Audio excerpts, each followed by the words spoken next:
तो आइए दोस्तों, आज की इस वीडियो में फिर आपका स्वागत है। आज हम आपको लेकर आए हैं त्रिभुज के माध्यक के बारे में जानेंगे, केंद्रक के बारे में जानेंगे और त्रिभुज के लंब के बारे में जानेंगे। तो आज ये सब चीज हम जानेंगे अच्छी तरह से। तो चलिए आपको ले चलते हैं स्क्रीन पर। त्रिभुज के केंद्रक को समझें। किसी त्रिभुज का केंद्रक वह बिंदु है जिस पर तीनों मध्यिकाएं प्रतिच्छेद करती है। ठीक है। किसी त्रिभुज का केंद्रक वह बिंदु है जिस पर तीनों मध्यिकाएं प्रतिच्छेद करती है। तो आइए हम देखते हैं त्रिभुज में कि तीनों मध्यिकाएं कौन कौन सी है।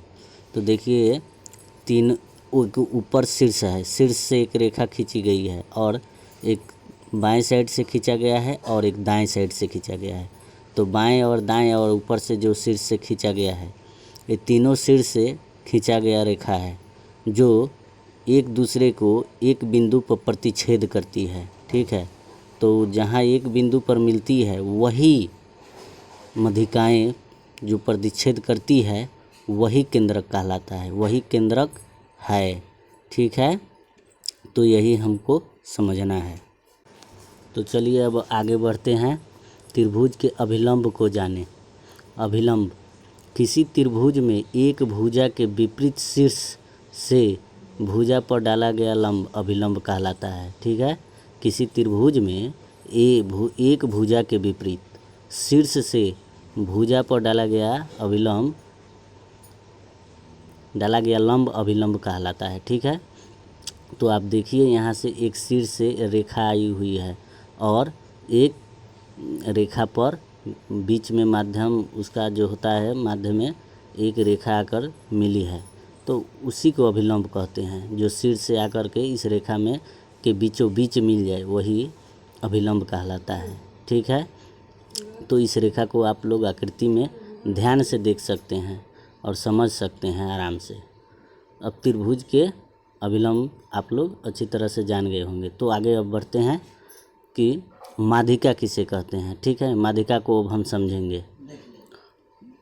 शीर्ष के सामने वाली भुजा के मध्य बिंदु से मिलाने वाली रेखा माध्यिका कहलाती है। ठीक है। तो शीर्ष आप लोग देखिए, तो आप लोग अच्छी तरह से देखिए। शीर्ष ए है, शीर्ष बी है और शीर्ष सी है। आकृति में आप लोग देखिए। ठीक है। तो माध्यिक रेखा, एक रेखा शीर्ष से आकर के बीसी पर बीचों बीच गिरा है, तो वही माध्यिका रेखा है। ठीक है। अब मध्य बिंदु बी सी के बीच में जो एक बिंदु बनता है वही मध्य बिंदु है।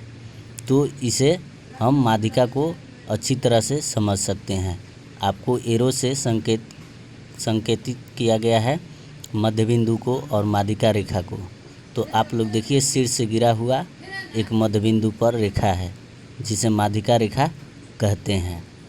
तो अब हम जानेंगे पूरक एवं संपूरक के बारे में समझते हैं कि आखिर ये क्या होता है। तो जब दो कोणों का योग 90 डिग्री होता है तो वे पूरक कोण कहलाता है। जब दो कोणों का योग 180 डिग्री होता है तो वह संपूरक कहलाता है। समझ गए आप लोग।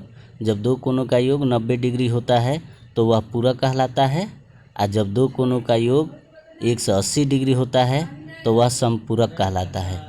तो पूरक और संपूरक यही समझना है कि जो 90 डिग्री का हो, दो कोण का योग पूरक कहलाता है और संपूरक 180 कहलाता है। तो दोस्तों, कैसा लगा मेरी वीडियो? अच्छा लगा ना? तो वीडियो को लाइक कीजिए और चैनल को सब्सक्राइब कीजिए ताकि दूसरा वीडियो फिर आपके पास पहुंच जाए। ठीक है। Thank you.